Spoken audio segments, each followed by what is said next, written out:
1993களில் இந்த உலகில் சற்றும் எதிர்பார்க்காத வண்ணம் ஒரு அவதாரம் பிறந்தது. அவன் ஒரு தெய்வக் குழந்தை, கடவுளால் ஆசீர்வதிக்கப்பட்டவன், வாழ்நாள் முழுவதும் இன்பத்தை மட்டுமே அனுபவிக்க வேண்டும் என்று பிறந்தவன். ஆனால் அவனின் இன்பம் 2015 வரை மட்டும்தான் என்பது அன்று அவனுக்கு தெரியவில்லை.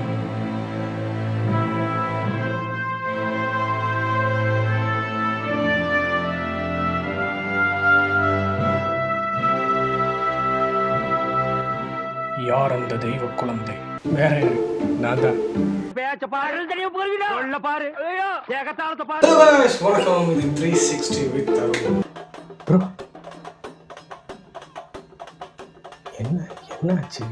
என்னாச்சு டீமுக்கு? ஏன் இப்படி? நான் சொல்றது நல்லா தான் இருந்தாங்க. இப்போ குவாரண்டைன் ரொம்ப நல்லாவே இருந்தாங்க. 2015 இந்த சங்கக்கார மயில இவங்க 2 பேரும் போனதோட அப்படியே மூச்சு பேச்சு எதுவுமே இல்லை. அதோட ரியல் ஒரு நாள் மட்டும் போயிட்டு ஷேக்கில் ஏதோ பேச்சு வச்சு அதுதான் நாங்கள் சந்தோஷப்பட்டு திரும்ப இருக்க நல்லா வந்து வரட்டுல. அப்புறமும் திரும்ப இருக்க அதே மாதிரி இன்னைக்கு ஒன்றுமே இல்லைங்க. கிரிக்கெட் அப்படின்னு எடுத்துட்டாலே எல்லாத்துக்குமே பிடிக்கும். எனக்கும் ரொம்ப பிடிச்ச ஸ்போர்ட்ஸ்னால் அது ஃபுட்பால். பட் கிரிக்கெட்டுன்றது நம்ம லைஃப்பில் முக்கியமாக சவுத் ஏஷியா அந்த மாதிரி கண்ட்ரிலாம் எடுக்கவே முடியாது. ஏன்னா நீங்கள் ஸ்ட்ரீட்டில் சும்மா வெளியே போனாலோ இல்லாட்டி கிரவுண்டுக்கு போனாலோ அங்கே ஒரு கிரவுண்ட் இருக்க மாதிரி இருந்தால் அது 10 பிரித்து 10 ஸ்பைலிங் செட்டு அப்படியே விளையாண்டுக்கிட்டு இருப்பாங்க. அங்கிட்ட ஒரு செட்டு இங்கிட்ட ஒரு செட்டு அப்படியே எல்லாமே கிரிக்கெட்டாக தான் இருக்கும். அங்கங்கே மட்டும்தான் நம்ம வேறு ஸ்போர்ட்ஸ்லாம் பார்க்க முடியும். ஃபுட்பால் அப்படிலாம் வேறு எங்கிட்ட தான் பார்க்க முடியும். ஏன்னா அந்தளவுக்கு கிரிக்கெட் வந்து நம்ம நாடுகளோட இப்போ இந்தியா, ஸ்ரீலங்கா, பங்களாதேஷ், அந்த மாதிரி பாகிஸ்தான் அந்த மாதிரி கண்ட்ரியில் தான் ஒன்றிச்சு இருக்கும் அவங்களோட லைஃப்பில். இப்போ சில கண்ட்ரீஸ்லாம் எடுத்து பார்த்தீங்கன்னா அவங்க ஒலிம்பிக்கு வேறு ஸ்போர்ட்ஸ் பார்ட்டிசிபேட் பண்ணுவாங்க. வேர்ல்ட் கப் அது இது எக்கச்சக்கமான ஸ்போர்ட்ஸ் ஈவெண்ட்லாம் நடக்கும். நம்ம ஊர்கள் எல்லாம் ஒரு மெச்சின்னு எடுத்துக்கிட்டாலே கிரிக்கெட் தான். கிரிக்கெட்டுன்றது எல்லா இடங்கள்லையுமே பொதுவாக இருக்க ஒரு ஸ்போர்ட்ஸ். ஸோ அது எல்லாத்துக்குமே பிடிக்கும், என்ன உட்பட. ஸோ ஸ்ரீலங்கன் ஃபேனாக நான் வந்து கிரிக்கெட்டை வந்து ரொம்ப தீவிரமாக பார்ப்பேன். எனக்கு வந்து cricket with rules and regulation அந்த எல்லாமே போயிட்டு 100% எனக்கு அப்படிலாம் தெரியாது. ரைட், ஓகே, அந்த பேசிக்கான ஒரு நாலேஜ் இருக்குல்ல, அது படி தெரியும். ஸோ 96 வேர்ல்ட் கப் ஒரு பெரிய ஒரு பவர்ஃபுல்லான ஒரு டீம். அர்ஜுன் ரணத்துங்க, அரவிந்த் டி சில்வா இவங்களாம் இருக்க, முத்திய முரளிதரன் கூட இருக்கார். அவர் அப்போ தான் அதில் வராரு போல. வந்து கொஞ்ச நாள் ஒரு 35வது கேமோ என்னமோ நினைக்கிறேன் வேர்ல்ட் கப். ஸோ அப்படி ஒரு டீம் ஒன்று ஸ்ரீலங்கா கையில் இருந்துச்சு. ஆஸ்திரேலியாவுக்கு எகெயின்ஸ்டாக பாகிஸ்தானில் வேர்ல்ட் கப் வின் பண்ணுறாங்க. ஸோ அதுக்கு பிறகு எக்ஸ்பெக்டேஷன் எப்படி இருக்கும்? ஓகே, ஏன்னா நம்ம கண்ட்ரியை ரீப்ரசன்ட் பண்ணி ஒருத்தவங்க விளையாடுறாங்க அப்படின்றப்ப அது நம்மளுக்கு ஒரு பெருமை தான். அதை நம்ம வின் பண்ணிட்ட மாதிரி ரொம்ப பெரிய பெருமை. பெரிய டஃப்பான ஒரு கேம் விளையாடுற மாதிரி தான், ஓகே, அதுவும் ஒரு பெருமை தான். ஸோ 96 வேர்ல்ட் கப் அடிக்குது அப்படின்றப்போ ஸ்ரீலங்கா வந்து ஒரு கிரிக்கெட்டில் ஒரு பவர்ஃபுல்லான டீமாக யார்கிட்டே இருக்கும். ஸோ அந்த டைமில் எனக்கு அந்தளவுக்கு தெரியாது. பட் எனக்கு விவரம் தெரிஞ்சு ஒரு டீமாக நான் ஓகே ஒரு கிரிக்கெட்டு நம்மளுக்கு தெரியுது அப்படின்ற ரீதியில் ஒரு ஸ்ரீலங்கா மேட்சை நான் பார்க்குறேன்னா தான் அது 2007 வேர்ல்ட் கப். இந்த வேர்ல்ட் கப்பில் குரூப் ஸ்டேஜில் பார்த்தீங்கன்னா இந்தியா, ஸ்ரீலங்கா, பங்களாதேஷ் இருக்காங்க. ஸ்ரீலங்கா அண்ட் பங்களாதேஷ் வந்து அடுத்த ரவுண்டுக்கு போகிறாங்க. ஸ்ரீலங்கா செம்ம பர்ஃபார்மன்ஸ். நான் எல்லா மேட்சுமே கண்டினியூஸாக பார்க்குறேன் அந்த வேர்ல்ட் கப்பில். 2007 வேர்ல்ட் கப் அந்த நைட் இஷ்யூ, அது லைட் இல்லை அப்படின்னு கொஞ்சம் சில பல சிக்கல் ஆணுச்சு. ஆனால் அந்த ஓவரில் 36 ஓவரில் 262 கணக்கு என்னமோ அடிக்கணும் ஸ்ரீலங்காவுக்கு. பட் தோந்துட்டோம். பட் பெரிய ஒரு டஃப் ஒன்று கொடுத்தாங்க. எப்படி சொல்கிறது, ஒரு ஸ்ட்ராங்கான ஒரு டீம் கொடுத்தவங்க நம்ம சைடில் இருந்தாங்க. அவங்க எல்லா ரவுண்டையுமே அடித்து ஃபைனல் வரைக்கும் போகிறதுன்றது ரொம்ப பெரிய விஷயம் இல்லை, ரொம்ப பெரிய விஷயம். அப்படியே ஃபைனல் போயாச்சு அப்படின்ற மாதிரி ஒரு மேட்டரில். ஸோ நான் விடி அழுந்தேன் அந்த டைமில். நான் கிரேட் 9 படிச்சுக்கிட்டு இருந்தேன் அந்த டைமில். ஸோ 2007 வேர்ல்ட் கப்பில் செம்ம அழுக. நல்லா அந்த 2007 வேர்ல்ட் கப் ஆந்தம் இருக்குல்ல, அது வேறு செம்மையாக இருக்கும்.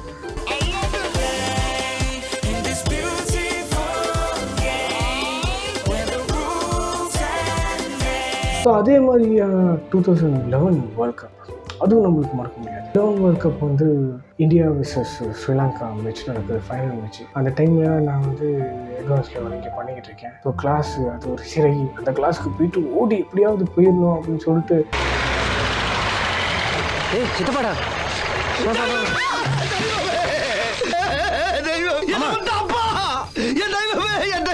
ஒருத்துக்கு முன்னுக்கு மெச்சி அவளை காலி முடிஞ்சு ஸ்ரீலங்கா தோந்துருச்சு, இந்தியா சாம்பியன்ஸ் ஆகிட்டாங்க.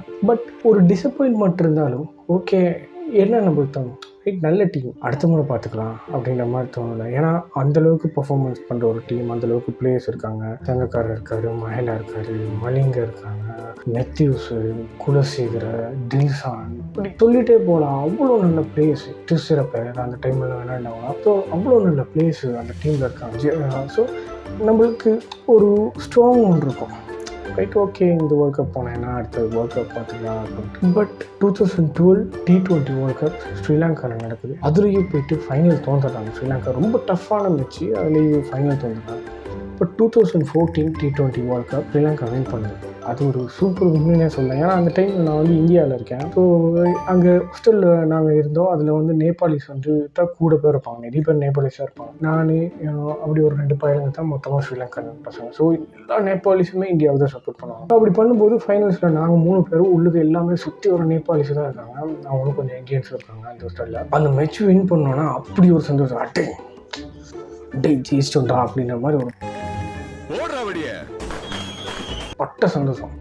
வெளியெல்லாம் ரோட்டுக்கெலாம் வந்து இன்னும் இல்லைன்ற மாதிரி கத்தி அவ்வளோ ஹாப்பியாக செலிப்ரேட் பண்ணோம் அந்த மொமெண்ட்டை. பட் எனக்கு தெரியாது அடுத்த லாஸ்ட் மொமெண்ட்டு அப்படின்ட்டு ஒரு ஸ்ரீலங்கா டீமுக்கு இதுக்கு பிறகு நம்மளுக்கு இப்படி ஒரு மொமெண்ட்டே கிடைக்காது அப்படின்ற நம்மளுக்கு அன்னைக்கு தெரியல.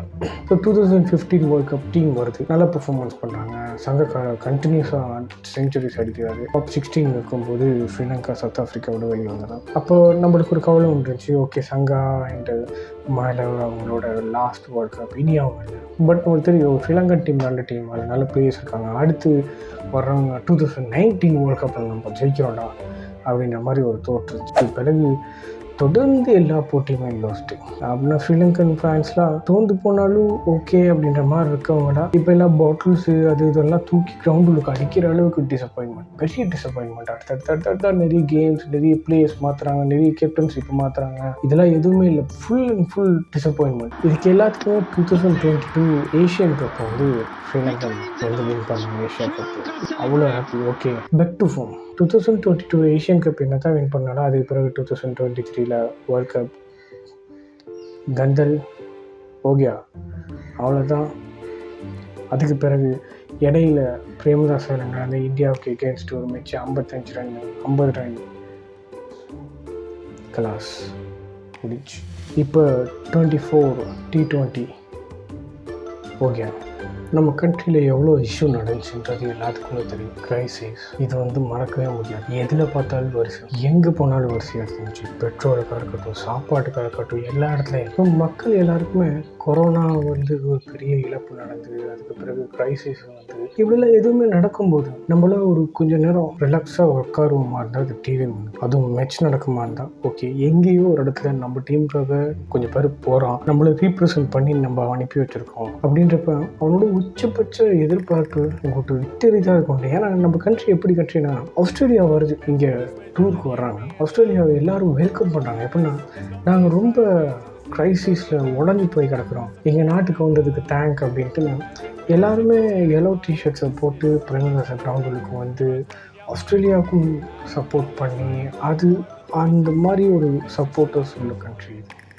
ஸோ அவ்வளோ ஒரு வெக்ஸ் அடைஞ்சு இருக்கிற அந்த டைமில் இந்த மாதிரியான விஷயங்கள் மட்டும்தான் நம்மளுக்கெல்லாம் இருக்கிற உச்சபட்ச ஒரு சந்தோஷமாக இருக்கும். மேபி நீங்கள் வின் பண்ணீங்களா இருந்தால் ஓகே, அதெல்லாம் மறந்துட்டு ஒரு கொஞ்சம் நொடி ஒரு அந்த 3 ஹவர்ஸோ T20 3 ஹவர்ஸோ அப்படி இப்படில நம்ம ஒரு சந்தோஷமாக இல்லை ஒரு டஃப்பாக கொடுத்தீங்கன்னா அட்லீஸ்ட் மனசை சரி ஓகே பரவாயில்ல அப்படின்ற மாதிரி போகும். இது எதுவுமே இல்லைனா நக்கு ஒட்டஞ்சு போயிட்டேன், என்னடா எந்த ஒரு சந்தோஷமே இல்லை, இங்கிட்டு போனால் விலைவாசி அது இதுங்கிறான் ஒருத்தன், இங்கிட்டு வந்தால் நாட்டில் இவ்வளோ பெரிய பிரச்சனை, கவர்மெண்ட் சரியில்லை, அது இது அங்கிட்ட ஒரு பிரச்சனை, இங்கிட்டு வந்தால் கிரிக்கெட் ஆகி இந்த வேர்ல்ட் கப் வந்து ஸ்ரீலங்கா போனது, அவங்க பெர்ஃபார்மன்ஸ் பண்ணது ஓகே, நெதர்லாண்ட் மேட்ச் வின் பண்ணாங்க, நல்லா அடித்தாங்க ஓகே, அதே பெர்ஃபார்மன்ஸ் மற்ற மேட்சில் இருந்ததுன்னா அட்லீஸ்ட் சூப்பர் 8க்கு போயிருப்போம். ஃபர்ஸ்ட்டு தடவை ஒரு டீம், இந்த டீம் அடுத்த சாம்பியன்ஸ் ட்ரோஃபியில் குவாலிஃபை ஆகலை, செத்து போச்சு, அவ்வளோதான் மரணம். அப்படி ஒரு டீமே இல்லைன்றப்ப அது இன்னும் எவ்வளோ கவலை நம்ம பார்த்து ரசித்து. ஏன்னா நானும் அந்த அந்த அந்த எனக்கு கிரிக்கெட்டுன்றது அப்படி ஒரு ஒரு ஒரு ஆங்கிளாக இருக்கும். நான் ஃபுட்பால் பார்ப்பேன். எனக்கு ஃபுட்பால் ரொம்ப பிடிக்கும். போர்த்துகல் ரொனால்டோ பிடிக்கும். அதனால் போர்த்துகல் விளையாண்டா பார்ப்பேன். இல்லைன்னா முக்கியமான ஏதாவது மேட்ச் நடக்கும்போது பார்ப்பேன். ரியல் மேட்ரிட் பார்ப்பேன். ஆனால் அது நம்மளுக்கு கனெக்ட் ஆகாதுல்ல. ஏதோ ஒரு ரீதியில் கனெக்ட் ஆகாது. ஓகே, வின் பண்ண மேட்ரிட்னு போஸ்ட்டை போட்டு பேசாட்டுக்கு போயிடும். பட் ஸ்ரீலங்கா விளையாண்டா அது நம்மளுக்கு கனெக்ட் ஆகும். ஏன் நம்ம கண்ட்ரி விளையாடுது, நம்மளை ரீப்ரசன்ட் பண்ணி இன்னொரு நாட்டுக்கு நம்ம தெரிய வர்றோம் அப்படின்ற ஒரு சந்தோஷம் இருக்குல்ல. இப்போ அது கொஞ்சம் கொஞ்சமாக உடையுது, அப்படியே உடையுது. இது கேர்லெஸ்ஸாக எது அப்படின்லாம் தெரியல. மற்றவங்க ஃபிட்னஸ்லாம் பார்க்கும்போது நம்ம பையனுக்கு உண்மையாலுமே ஏதாவது உதாரணம் விட்டுட்டு தெரியுறாங்கன்ற மாதிரி தோணுது. Mistakes geli mistake करायची mang mistakes ती पुन्हा ते mistake म्हणा mistakes geli करायची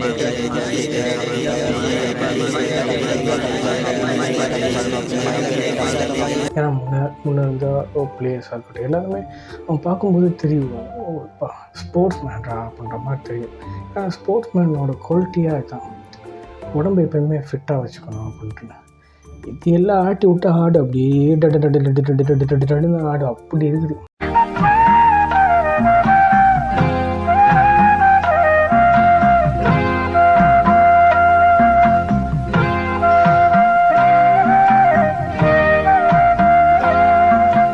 வீடு எல்லாம் வீடு நம்ம டக்குன்னு சொல்லவும் முடியாது. பட் அந்தளவுக்கு தான் ஃபிட்னஸ் இல்லையா, எதுவுமே இல்லையா, ப்ராக்டிஸ் பண்ணுறாங்களா எதுவுமே தெரியல. பட் அவங்களுக்கு தெரியும் மேபி அந்த ஏன்னா இந்த முறை அந்த வேர்ல்ட் கப்பில் நிறைய டீம் டிசப்பாயின்மெண்ட் ஆணுச்சு. நம்மளுக்கு இருக்க பிரச்சனைனா இந்த டிசப்பாயின்மெண்ட்ஸ் வந்து தொடர்ந்து நடக்கிறாங்க. இன்றைக்கி அந்த கிரவுண்டில் மட்டும் இந்த வேர்ல்ட் கப் மட்டும் தான் அப்படின்னா இட்ஸ் ஓகே, பரவாயில்ல, இதுவும் கடந்து போகும்னு போயிடலாம். இதுவும் கடந்து போகணும்னு கடந்து போயிட்டே தான் இருக்கும். ஒன்றும் நடக்கிற மாதிரி இல்லை. அந்த ஒரு டிசப்பாயின்மெண்ட் தான். ஏன் ஏஷியன் கப்பில் ஸ்ரீலங்கா இது வச்சு 6 வின் பண்ணி வச்சுருக்காரு. யோசிங்க, அப்படி ஒரு டீம். நேடா நீ கேள்வி கேட்கறது ஈஸி, ஒவ்வொரு கேள்விக்கும் யோசிச்சு பதில் சொல்ல முடியாது. ஸோ ஏஷியன் கப்லாம் நடக்கும்போதாக இருக்கட்டும், வேர்ல்ட் கப் நடக்கும்போதாக இருக்கட்டும், எங்கள் ஊரில் ஒரு அங்கிள் ஒருத்தர் இருந்தார், மாத்துரையா அப்படின்னு சொல்லுவாங்க. ஸோ நான் போயிட்டு நான் அவர்கிட்ட ஒரே ஒருத்தர் ஸ்ரீலங்கா டீம் ஃபர்ஸ்ட் டைம் மட்டும்தான் பட்டா சொல்லுவாங்க. அதுக்கு பிறகு எப்போயெல்லாம் ஸ்ரீலங்கா டீம் செமிஃபைனல்ஸு இல்லாட்டி சில மேட்சஸ் வந்து வேர்ல்ட் கப் இல்லை குவார்டர் ஃபைனல்ஸ் நடந்தாலும் இல்லாட்டி செமிஃபைனல்ஸ் இப்படி நடந்து ஃபைனல்ஸ் போனாலும் அந்த டைமில் ரெடி வாங்க போனேன்னா இருந்தால் அவர் சும்மா கொடுத்துருவாரு, தான மல்லிகை போயிட்டு போடுங்க தம்பியை பண்ணி கொடுத்துருவேன். ஏன்னா அவரு பெரிய ஸ்ரீலங்கன் பரம் பக்தன்னே சொல்லலாம். ஸோ நான் போயிட்டு வாங்குறப்ப அவருக்கும் நாங்கள் கிரிக்கெட் விஷயம் பேசும்போது அவர் தமிழ் பேசுவார். ஸோ அப்போ அவர் எனக்கு அந்த வெடியை கொடுத்து அனுப்புவார், நான் வந்து போடுவேன். சப்போஸ் ஸ்ரீலங்கா ஃபைனல்ஸில் தோந்துருச்சாருந்தா அதை வச்சுருந்து அப்படி தீபாவளி பொங்கல் போடுவேன், இல்லாட்டி என்ன பண்ணுறேன். ஸோ அந்த மாதிரி ஒரு ஸ்வீட் மெமரிஸ் இருந்துச்சு. இப்போ அந்த அவரும் இல்லை, பழைய ஸ்ரீலங்கா டீமும் இல்லை. ஸோ அந்த ஒரு கவலை தான். 2020 ஏஷியன் கப்பில் வின் பண்ணுறோம், ஒரு சின்ன ஓப்பம் வச்சு திரும்பி அது உடையுதுன்றப்ப அது எல்லாமே அப்படியே பிளாங்க் ஆகிடும். இப்போ எல்லாம் ஃபீலிங்ஸே இல்லாமல் தான் ஒவ்வொரு ஸ்ரீலங்கன்ஸும் டீம் முன்னுக்கு இருப்பாங்க. சிக்ஸா அப்படியே ஒரு மேட்ச் வின் பண்ணிட்டா அடுத்தடுத்து வந்துடுவாங்க, நம்மளே கெஸ் பண்ணிக்கலாம். சப்போஸ் டக்குன்னு ஒரு பிளேயர் வர்றாங்க, பட்டான்னு ஒரு 6 அப்படின்னா அடுத்த போல் அவுட் ஆகிடும். அதே மாதிரி நடக்கும். அந்தளவுக்கு நம்மளே இப்போ கெஸ் பண்ணிக்கலாம், ஓகே இவ்வளோத்தான் நடக்கணும். மெச்சு தொடங்குறதுக்கு முன்னாடி இந்த மெச்சை நம்ம தோன்ற வேண்டாம்னு சொல்லிட்டு உட்கார ஒரே ஒரு டீம் நம்மளா தான். ஸோ எங்களோட ஃபுல் எதிர்பார்ப்பு பழையபடி அந்த டீம் வரணும். இதே டீமை கூட ஓகே, இவங்க நம்ம நேஷனுக்காக இன்னும் கொஞ்சம் யோசித்து ப்ராக்டிஸ் பண்ணி இவங்க என்னென்னமோ யூகம்லாம் ஏதாவது வகுக்கணுமா, ஏதாவது சொல்லுங்கள், இப்படி அந்த பாகுபலியில் மாதிரி இப்படிலாம் நிப்பாட்டி வச்சு ஏதாவது பண்ணுங்கள்.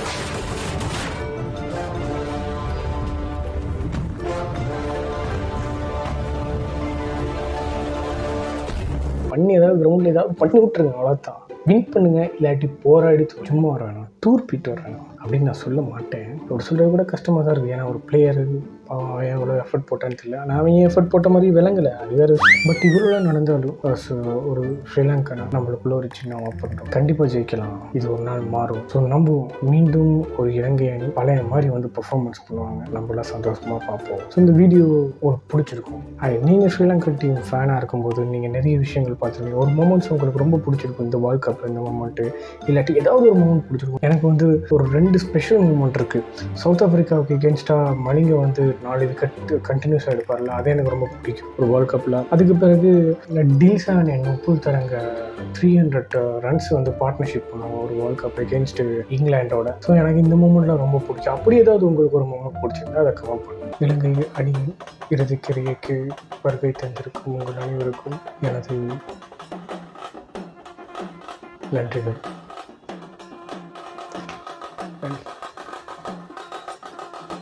என்ன பண்ணுறாங்க நல்ல ஓஹோன்னு வாழ்ந்த ஒரு ஃபீல் இன்னைக்கு இப்படி படுத்திருக்கு. நாம நினைச்சா யார் நினைச்சா?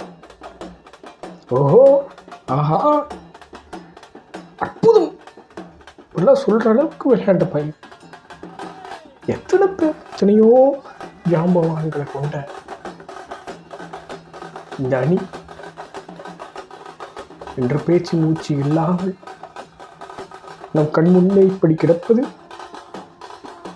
மன வருத்தத்தை அளிக்கிறது. எனவே உங்கள் அனைவருக்கும் வேண்டி கேட்டுக்கொள், எம் கண் முன்னே இறந்த இலங்கை அணிக்காக ஒரு நிமிடம் மௌன அஞ்சலி செலுத்துவோம்.